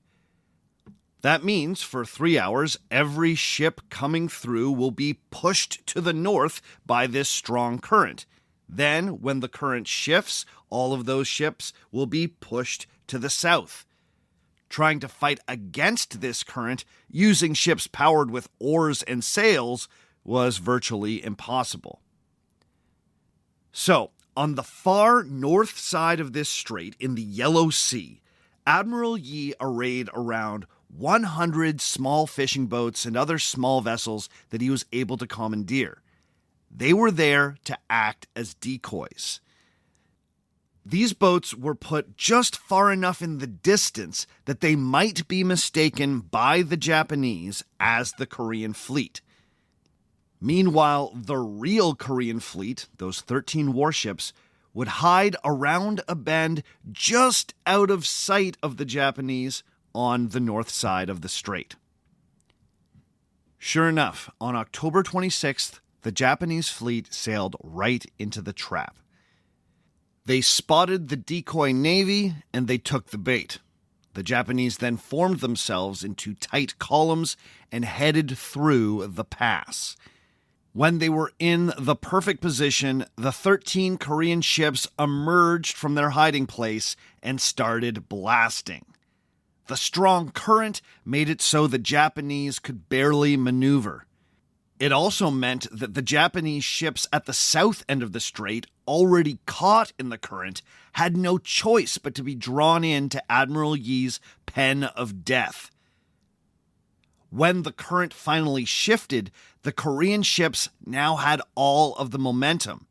The remaining Japanese ships were carried out of the strait with the Koreans in hot pursuit. Now, there is one obvious historical myth about this battle, and that's concerning Admiral Yi's iron chain.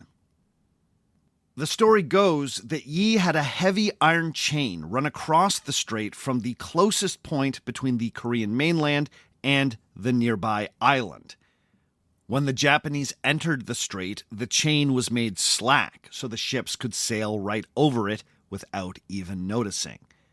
But then when the current changed and the Japanese tried to retreat from the strait, the chain was tightened, trapping the Japanese and destroying the masts of those unlucky ships that hit the chain at speed. This story is reminiscent of other famous chains used in naval battles. For instance, there are a number of well-known stories about the Byzantines using a chain to defend the harbor of Constantinople during the many sieges of that city. Now, I can't comment here on the veracity of the Byzantine chain, but Admiral Yi's chain almost certainly did not exist. Admiral Yi's account of the battle does not mention the chain, nor does the account provided by Yi's nephew and biographer, Yi Pun. None of the contemporary Japanese sources mention the chain either. The chain story seems to have grown out of oral traditions and appears in writing for the first time over a century after the battle. Classic historical myth. In the end, the Koreans sunk between 30 and 40 Japanese ships, but it was enough to convince the Japanese fleet to make a full retreat. The passage to the Yellow Sea had once again been blocked by Admiral Yi Sunsin. Despite being outnumbered 10-1, he had come out victorious, and he had not lost a single Korean ship. Again, I feel like I need to underscore that no serious expert disputes this achievement. The Battle of Pyongyang Strait is widely regarded by military historians as one of the most impressive displays of naval strategy in all of human history. We can debate just how perfect Yi Sunsin was as a person, how saintly he was in life, but there's no denying his military acumen. That's not a myth. In fact, that's why there is a myth. Now, this victory was important, but it didn't necessarily turn the tide. The Koreans still only had 13 ships in their navy. But what this did do was buy the Koreans time. The Korean Navy was eventually buttressed by ships sent by the Ming Chinese. Similarly, the Korean army was eventually strengthened by a freshly mustered Ming force. Much like the first invasion, it took time for the massive Ming war apparatus to lurch into action. But once it did, the Ming army made all the difference. Now, the first time around, the Ming court had to debate exactly how they were going to handle the Korea situation. After the second invasion, everyone around the Wanli Emperor agreed that the Japanese needed to be punished for their disrespectful rejection of the Emperor's gracious offer to invest Hideyoshi as the King of Japan. Still, while the Ming state was formidable, it moved slowly. This meant for almost all of 1597, the Koreans were on their own in defense of their country. Once again, the Japanese had many early successes. Instead of conquering a narrow strip of settlements heading towards Seoul, over 1597, the Japanese army steadily overcame Korean defenses across the peninsula and successfully occupied most of the southern part of the country up to the southern source of the Han River. But in late 1597, not long after Admiral Yi's unlikely victory, Hideyoshi ordered his armies to pull back to their fortified bases in the far south of the country. Why did he do this? Well, a Japanese scouting force was stopped by a relatively small 1,000-man Chinese army at Jiksan. Now, this was hardly a military disaster for the Japanese, but it suggested that a greater Ming army was on its way. Hideyoshi's choice to pull back also lends credence to the theory that this second campaign had been more about terror and revenge than anything else. This was, of course, to the chagrin of many of the daimyo commanders, who made no bones about the fact that they were sincerely trying to conquer new fiefs for themselves in Korea. Still, this strategic retreat and entrenchment of the Japanese in a series of fortified cities and fortresses ensured that the war would drag on for another year. By 1598, the Ming army had arrived in force in South Korea, peaking at around 75,000 fresh soldiers. But despite this massive influx of soldiers, the combined Korean and Chinese armies were unable to dislodge the Japanese from places like Tosan, Ulsan, and Sancheon. In 1598, the war had become a series of prolonged sieges, and both sides sustained huge casualties. But the Japanese kept holding on. And this is the thing. There wasn't a nice final coup de grace at the end of the Great East Asian War. The final big battles, like the Siege of Sancheon, were technically near-run victories for the Japanese. But despite these successful defenses, the mood among the Japanese commanders by the summer of 1598 was something like, "We're safe, but for how long? How many more armies might the Ming Emperor send? Were China's military resources really inexhaustible?" Once again, food and provisions were running low. How many more sieges could the Japanese possibly weather? So the decision was made by the Japanese to steadily draw down their presence in Korea. Now, this choice was not universally accepted by all the commanding daimyo. The most hawkish Japanese commanders, namely Mr. Big Helmet himself, Kato Kiyomasa, were loath to make any kind of retreat. After all, they had been successfully defending their southern strongholds. Nevertheless, by September of 1598, around half of the invasion force, roughly 70,000 soldiers, had been relocated back to Japan. Then, on September 18th, 1598, Toyotomi Hideyoshi died. It was reported that one of his last requests was that the war in Korea should end and the last Japanese troops should come home.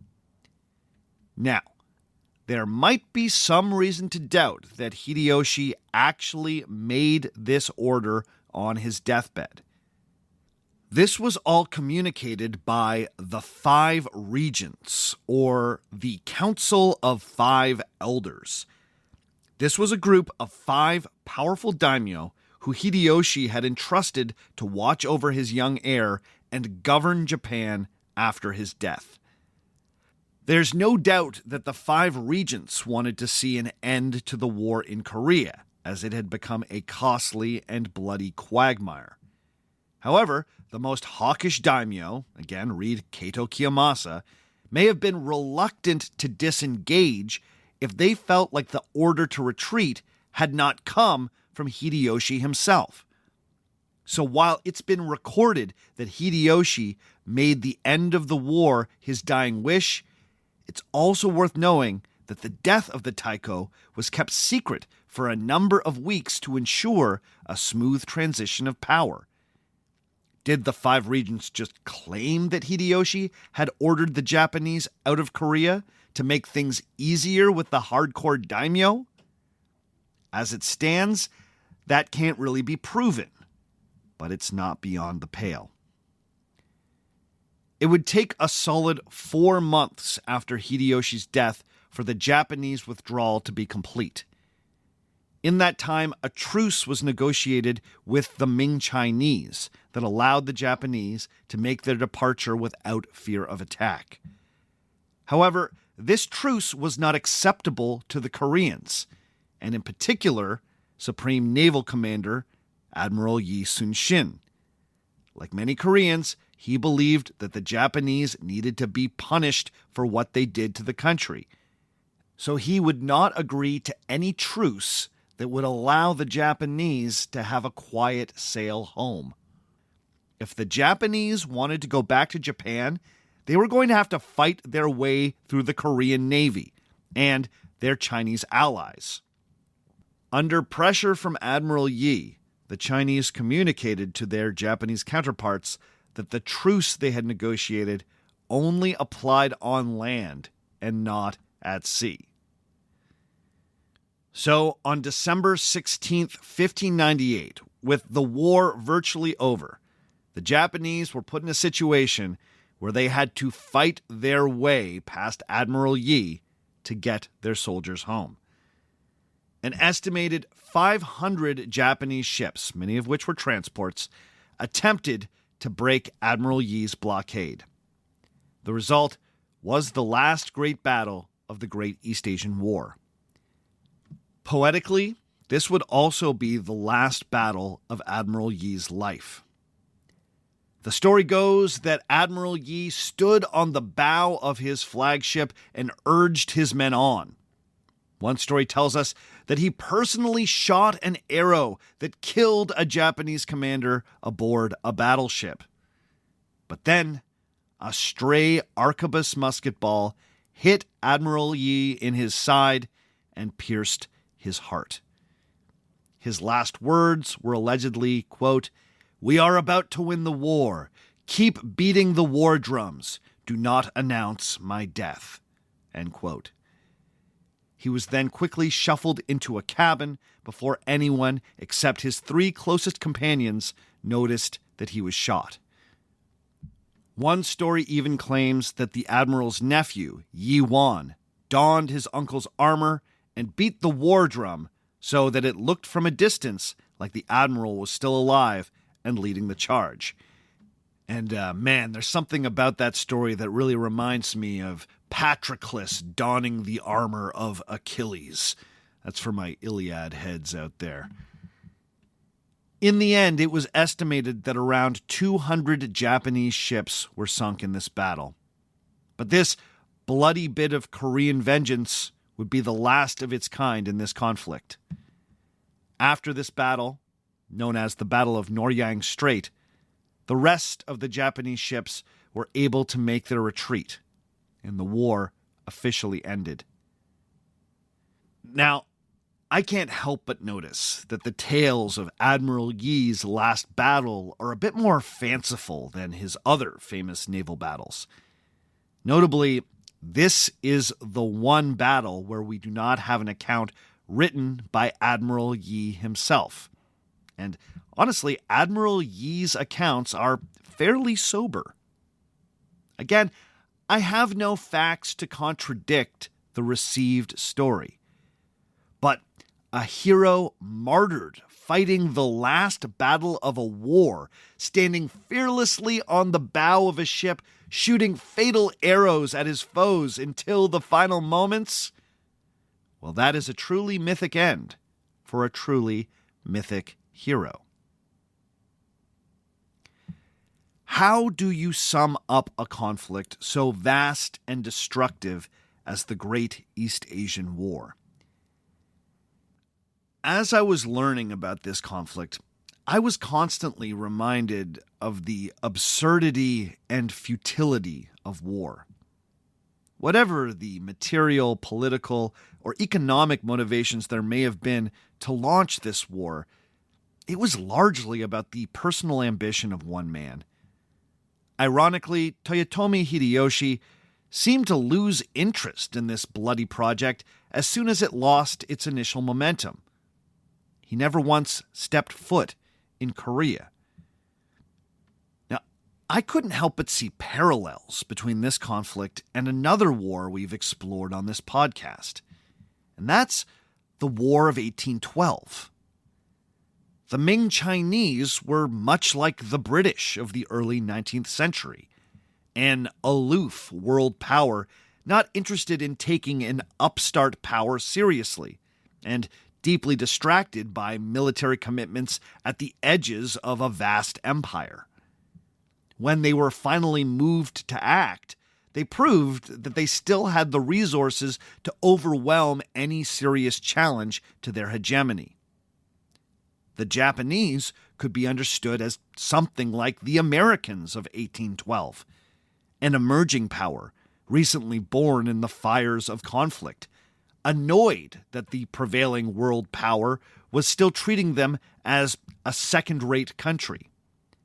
The Japanese, like the Americans, had a plan to challenge the great hegemon by invading a nearby vassal state.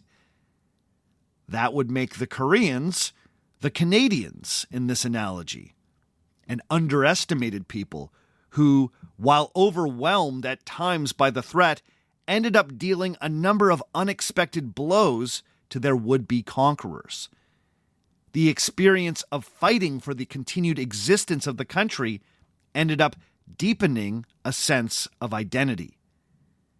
The myth in Canada was, of course, that we fought off the United States all by ourselves.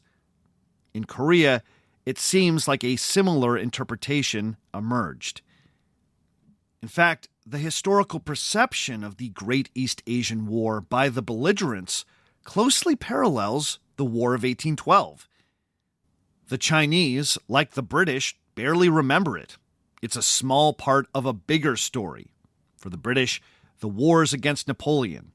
For the Chinese, the many military conflicts that ultimately bankrupted and sank the Ming Empire. The Japanese, like the Americans, often present the conflict like they didn't lose. It was a wash at best, and perhaps could be considered a win, considering that they went the distance with the champ. But to be clear, the Japanese did lose this war. They instigated it, and then they retreated when they recognized that it was unwinnable. For the Koreans, this was one of the wars that made them. The experience of the invasion entrenched a new type of Korean patriotism that arguably did not exist previously. This was an allegiance not just to the king or the Joseon dynasty, but to the Korean people and Korean culture. The call to arms put out by the righteous armies were about saving the idea of Korea. A few decades after this war, the Ming dynasty would fall and would be replaced by the Manchu Qing dynasty. Korea remained in the Chinese tributary orbit, but culturally it began to diverge. After the Great East Asian War, Korea was no longer just Little China. It was something different, something distinct. Koreans had defined themselves by fighting the Japanese. And 300 years later, when the Japanese returned, the Koreans would not forget.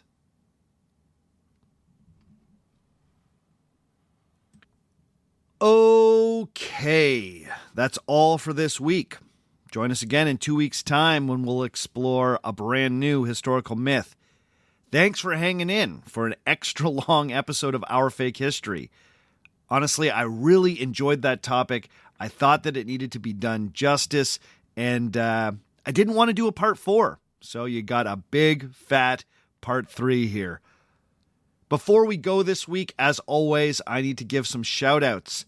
Big ups to Jeffrey Marks, to Jason Emmert, to Ben Deacons, to Aaron Donnett, to Sarah Clark, to Jessica, to Seth Nelson, to Purple,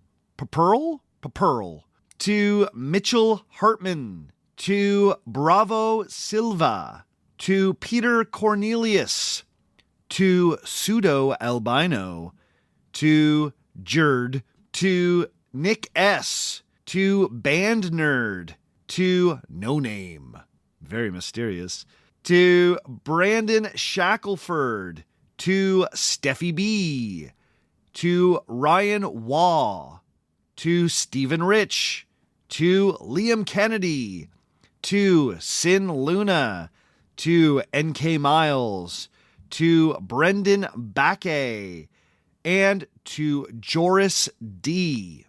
All of these people have pledged $5 or more on Patreon every month. So you know what that means.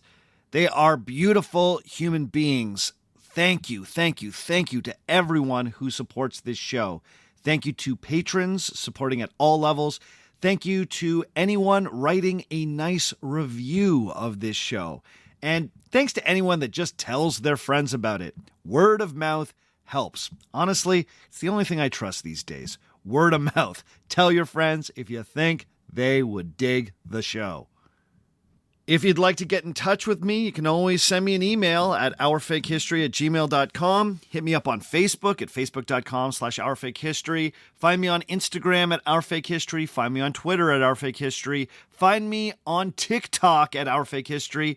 And check out the YouTube channel where I am making my digital shorts. Just go to YouTube and search for Our Fake History. As always, the theme music today comes from Dirty Church. Check out Dirty Church at dirtychurch.bandcamp.com. All the other music you heard on the show today was written and recorded by me. My name is Sebastian Major. And remember, just because it didn't happen doesn't mean it isn't real.